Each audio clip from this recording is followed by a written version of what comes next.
y le he reclamado muchas veces que ejerza el principio de autoridad y actúe como jefa suprema de las Fuerzas Armadas y de la Policía Nacional del Perú.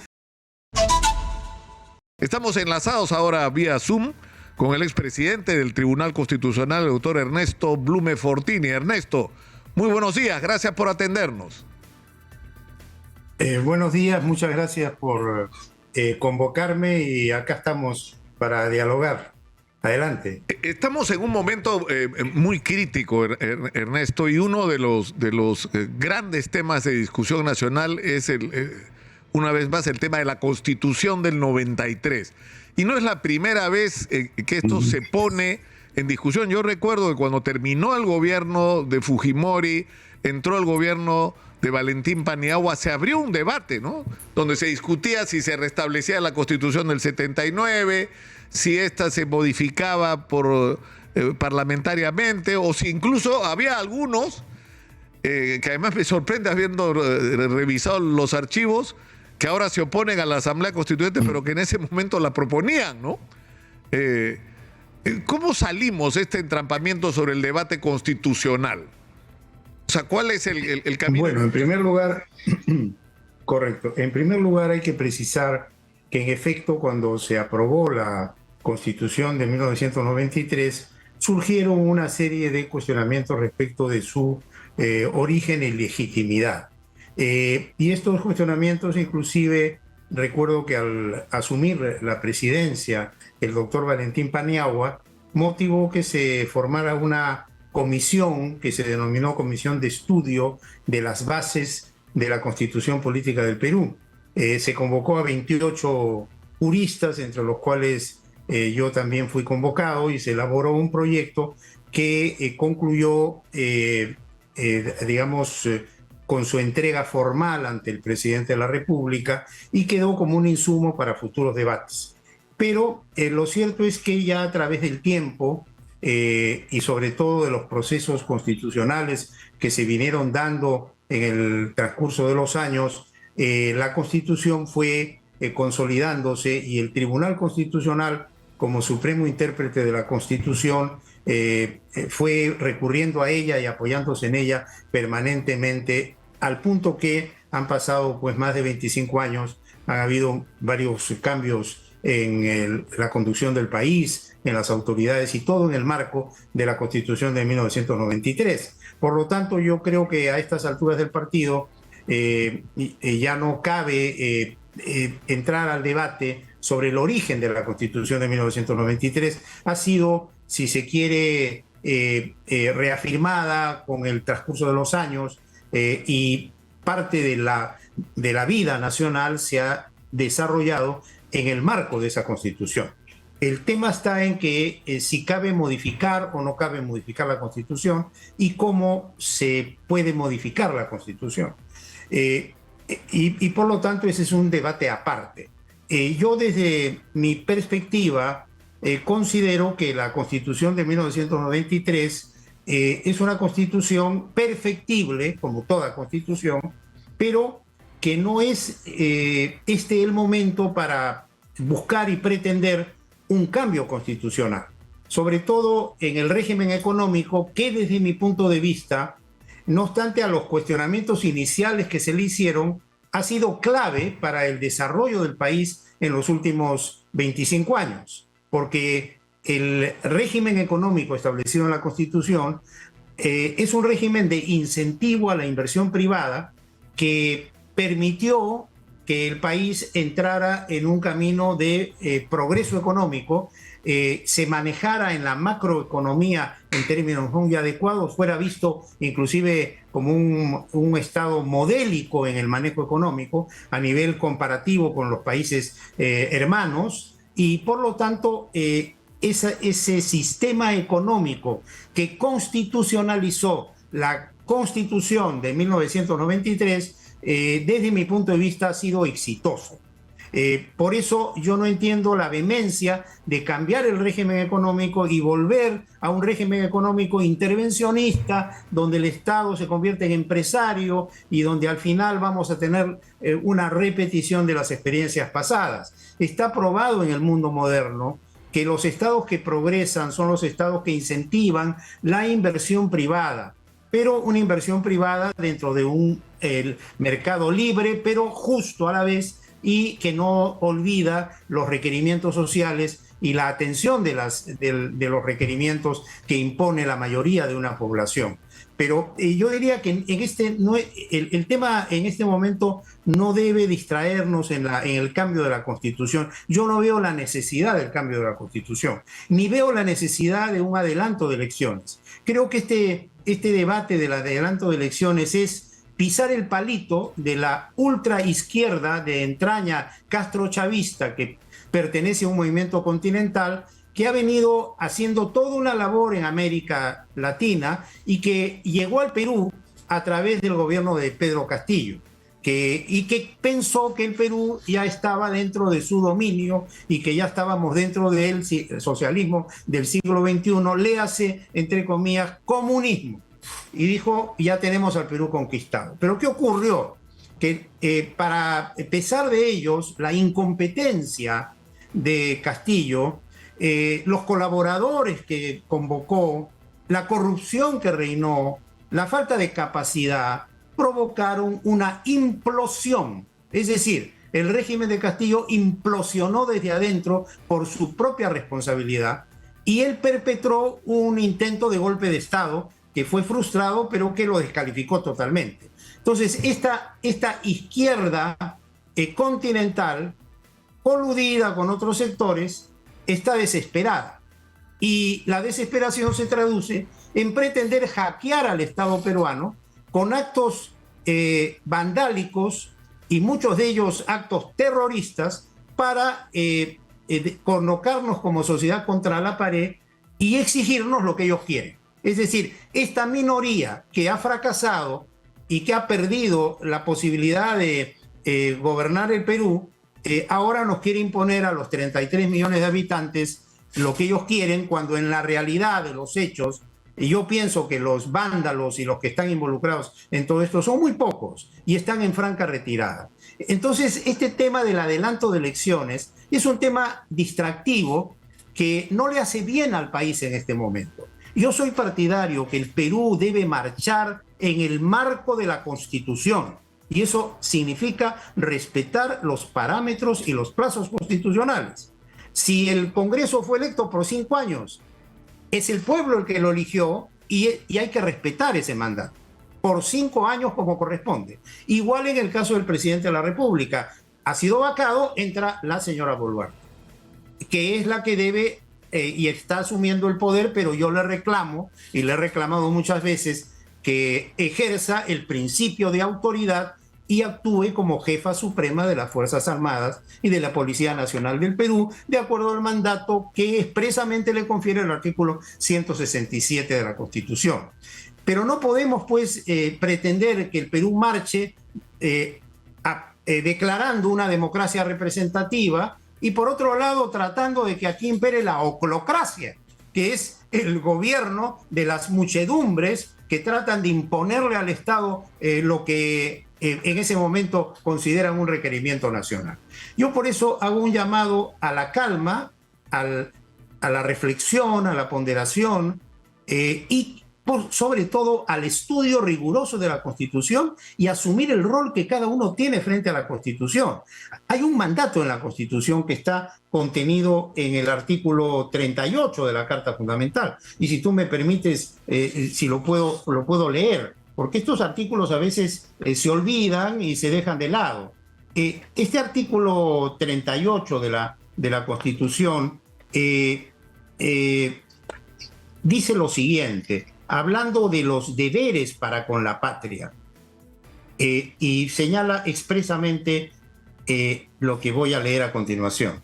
Dice, todos los peruanos tienen el deber de honrar al Perú y de proteger los intereses nacionales, así como de respetar, cumplir y defender la Constitución. Y todas las autoridades que hoy están en el gobierno han hecho este juramento. Sin embargo, yo observo cómo en general la clase política se olvida de este juramento y no está defendiendo la Constitución, porque pretender hacer un adelanto de elecciones es ir contra lo que manda la Constitución. Claro, dicen hay que reformarla, pero si no tienen votos para reformarla y si las posiciones son irreconciliables, porque claro, pero por la izquierda lo que quiere es condicionar el adelanto de elecciones a una consulta sobre la Asamblea Constituyente, que no está habilitada en la Constitución. Entonces, ¿de qué estamos hablando? Ahora, yo creo... ¿De qué estamos hablando? Ernesto, yo no Sí. estoy de acuerdo con alguna de las cosas que has dicho, tal vez algunas sustantivas, pero creo que lo importante en este momento era escuchar tu voz. Sin embargo, yo tengo dos observaciones muy puntuales. A mí me ha llamado muchísimo la atención ahora, que no es la primera vez que lo escucho, a uno de los dirigentes de las protestas en Puno, que lo único que está pidiendo, él dice, nosotros no queremos asamblea constituyente, nosotros queremos que se vaya la señora Dina Boluarte y se adelante en las elecciones, porque eso nos parece la solución a la situación que estamos viviendo. Y eso me resulta significativo, es decir, que en realidad la demanda incluso de un referéndum para que sea una asamblea constituyente o para que la gente vote por el sí o el no, no es tan importante en el imaginario, en la cabeza de quienes están protestando, que además están protestando no por razones ideológicas, es decir, hemos tratado de entender qué es lo que está pasando y en gran medida tiene que ver con lo que los sociólogos llaman la brecha, ¿no es cierto? Que hemos, esta gran contradicción de la que somos víctimas, que hemos crecido en términos macroeconómicos de una manera extraordinaria, y eso innegablemente tiene que ver con las políticas económicas que se han aplicado, pero por el otro lado, no hemos resuelto los problemas básicos de los ciudadanos, y es más, no tenemos una perspectiva clara de cuál es nuestro destino como nación, y por el otro lado estamos agobiados por un aparato del Estado absolutamente ineficiente y corrupto. Y el problema es que todo esto es origen de lo mismo.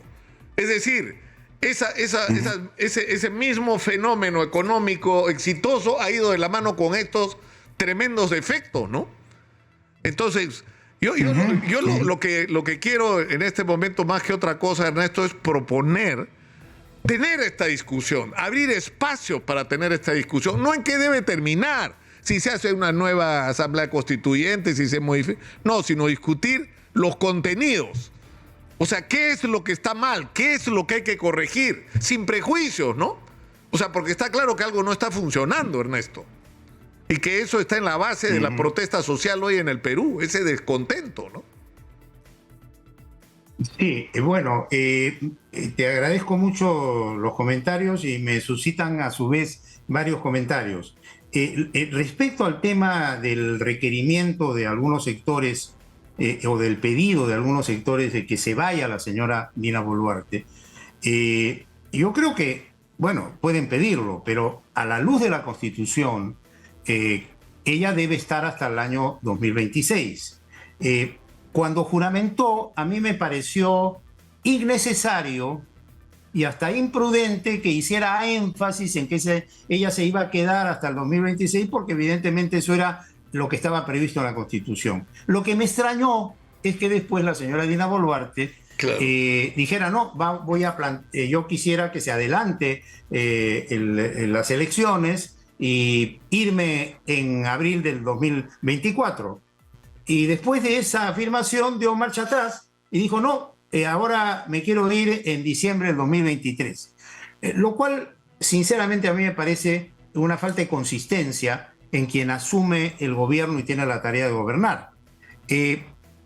¿Cuáles son las salidas frente a esto? Yo creo que hay tres salidas, dos previstas en la Constitución y una no prevista y que implica una reforma constitucional. Salidas frente a la posibilidad de que la señora deje el poder. La primera salida es que renuncie. Si ella renuncia, tendrá que asumir el presidente del Congreso y tendrá que haber una convocatoria, para mí, para elecciones presidenciales, no generales. La segunda salida es una vacancia. Y yo no veo en este momento nítida una causal de vacancia. Claro. Y veo muy complicado. No más que eso no hay votos. Claro. Y la tercera salida es el adelanto de elecciones, pero el adelanto de elecciones implica una reforma constitucional. Y esa reforma constitucional implica si se quiere hacer en 2 legislaturas ordinarias sucesivas, 87 votos en cada legislatura, y hemos visto que no hay los votos. En consecuencia, el panorama se presenta en el sentido de que todo pareciera indicar que va a seguir la señora Boluarte. Y si eso es así, pues habrá que exigirle, y por lo menos yo lo vengo haciendo con mucho respeto en varias ocasiones, que asuma el rol de presidenta de la República y gobierne en el marco de la Constitución y de la ley, pero con toda autoridad, con decisión y sin medias tintas, que no esté en estas actitudes ambivalentes, porque cuando hay un movimiento subversivo o semisubversivo, el Estado tiene que ser fuerte y tiene que ponerse en su sitio. Y nosotros como Estado hemos sido capaces, en una acción ejemplar y admirable, de derrotar al terrorismo en el Perú hace ya varias décadas. Ernesto. Y a nosotros no nos van a avasallar, y yo estoy convencido de superar esta situación y va a vencer al comunismo. Ahora, sí. Si me permites, sobre abrir el debate, yo estoy de acuerdo que haya en la democracia un debate abierto siempre y que todo se comprenda bien y las instituciones se analicen para que haya una conciencia, un conocimiento de temas fundamentales como lo que es la democracia, lo que es el Estado constitucional, los poderes del Estado, el respeto a las instituciones, los derechos fundamentales, etc. En eso, obviamente, siempre debe haber una actitud dialogante. Eso te podría decir por ahora. Digamos, para resumir, porque quiero aprovechar los últimos 5 minutos para otro tema, Ernesto. Tú lo que dices es, amárrense los cinturones que nos esperan 3 años y medio de turbulencia, si fuéramos en un avión. Pero tenía otro tema, Ernesto. Es decir, la gente, mira, Ernesto, la gente no está acostumbrada a esto. O sea, mi línea editorial, la manera como yo, como periodista, como persona, como ciudadano pienso, no se parece a lo que tú opinas. Y la gente se sorprende que en este espacio yo te dé la palabra y tú digas lo que te dé la gana de decir sin ningún tipo de restricción. Es más, en este momento no me interesa ponerme a discutir contigo, me interesa que se te escuche, que también tengas derecho a ser oído. Así no esté de acuerdo. Y eso es algo que nos falta aprender, pero en fin. Tengo un tema, que es este de SUNEDU. Este tema de SUNEDU. Hay una ley que se aprobó hace meses, que te puede gustar, no te puede gustar, puede estar de acuerdo o no, pero lo que no puede ocurrir es que no se aplique la ley. Eso es lo que no entiendo. ¿Cómo es posible que esté pasando algo así? O sea, yo creo que no tiene precedente. Mira, te agradezco que tomes ese tema, y antes de abordarlo, simplemente reiterarte que es muy importante esa actitud abierta de escuchar a quienes están de acuerdo y a quienes no están de acuerdo, ¿no? Y que cada uno diga su verdad con respeto y con altura, ¿no? Y siempre con un ánimo abierto de escuchar otros planteamientos. Bien, el tema de la SUNEDU. Este tema de la SUNEDU es, la verdad, para mí, un tema de aquella frase, es verdad, aunque usted no lo crea. Porque, como tú bien dices, se dio una ley, que es la ley 31.520, publicada el 21 de julio del año 2022, que de acuerdo al artículo 109 de la Constitución, entró en vigencia al día siguiente de su publicación. Es decir, ley de la República desde el 22 de julio del año 2022, obligatoria para todos, y sobre todo obligatoria para las entidades públicas.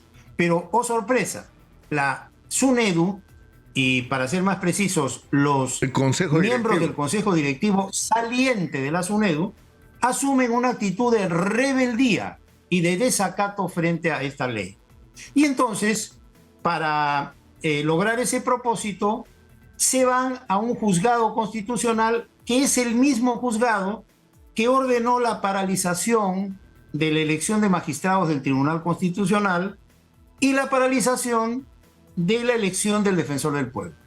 Y en tiempo récord sacan una decisión que dice que el Congreso disponga que se suspenda la aplicación de esta ley, lo cual es inconstitucional porque el Congreso una vez que dicta la ley y que se publica, no tiene competencia para suspenderla, salvo que dicte otra ley que modifica o deroga la ley anterior. Quien tiene competencia para anular esa ley con efectos generales es el Tribunal Constitucional. O un juez puede dejarla de aplicar a un caso particular, un caso concreto. Pero la SUNEDU inventa que ella es titular de derechos fundamentales, se atribuye la titularidad del derecho a la calidad de la educación y se va al amparo y saca esta decisión.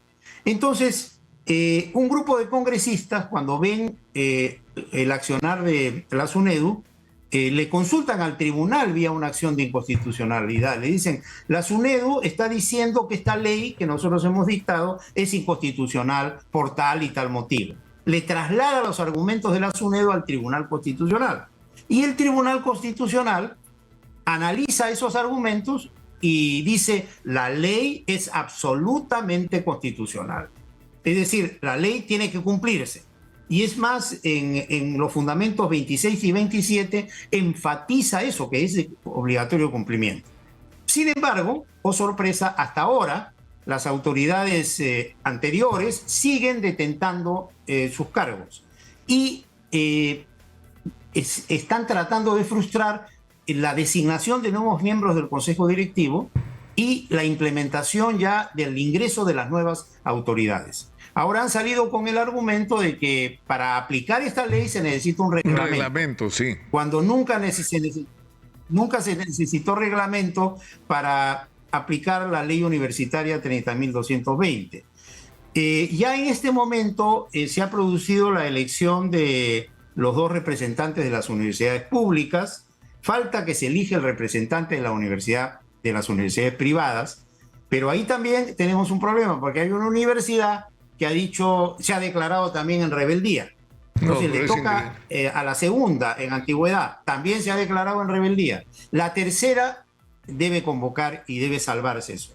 Falta el representante del CONCITEC, del CINEACE y del Ministerio de Educación, que tampoco se nombran, y ya el Consejo Nacional de Decanos de los Colegios Profesionales ha nombrado su representante. Pero el fondo del asunto está... ¿Perdón? Sí, tengo un problema práctico. Tengo que ir a la pausa. Regresamos, por favor, Ernesto, inmediatamente para terminar esta conversación diciéndonos qué debe pasar. Estamos conectados con el ex presidente del Tribunal Constitucional, Ernesto Blume. Estamos conectados vía Zoom y estábamos terminando nuestra conversación, Ernesto, sobre este tema insólito, ¿no? Es decir, se aprueba una ley en julio del año pasado de reforma de la ley universitaria que en realidad, en términos sustantivos, la principal modificación es la composición del Consejo Directivo, donde se incorpora a representantes de la comunidad universitaria, ¿no es cierto?, a los rectores. Así es. Que dicho sea de paso, no son mayoría en el Consejo, pero en fin. Pero lo que ha motivado que los actuales directivos de SUNEDU, del Poder Ejecutivo, ¿no? Claro, los representantes de los actuales directivos de SUNEDU dicen esto es un retroceso, esto es regresar a la Asamblea Nacional de Rectores, esto es traerse abajo toda la reforma universitaria, en fin. Y se niegan a aceptar y acatar la ley con diferentes subterfugios. Ahora, pero lo que yo señalo, Ernesto, esto es insólito. Es decir, yo puedo estar en contra, yo puedo pelear contra una ley, hacer una campaña electoral incluso, que parece que lo que viene, ¿no es cierto?, poniendo esta como una de mis banderas, pero lo que no puedo hacer es no acatar la ley, porque si a mí no me gusta una ley porque no me parece, bueno, tampoco la acato, pues, ¿no? O sea, eso, digamos, en términos de conducta ciudadana, institucional, es una aberración, ¿no? Y sobre todo es una aberración si esto lo protagoniza una institución pública y lo llevan a cabo funcionarios públicos que integran un consejo directivo. La pataleta que está produciendo esta gente de SUNEDU es porque van a perder el poder y la manipulación que tenían. No nos olvidemos que la anterior composición del SUNEDU hacía prácticamente totalmente dependiente la SUNEDU al poder político, al gobierno central. Tanto es así que el presidente era el que nombraba al superintendente había representantes del ministerio, y luego una comisión especial nombrada por el ministro de Educación designaba a los miembros del comité de selección para escoger a los 5 restantes.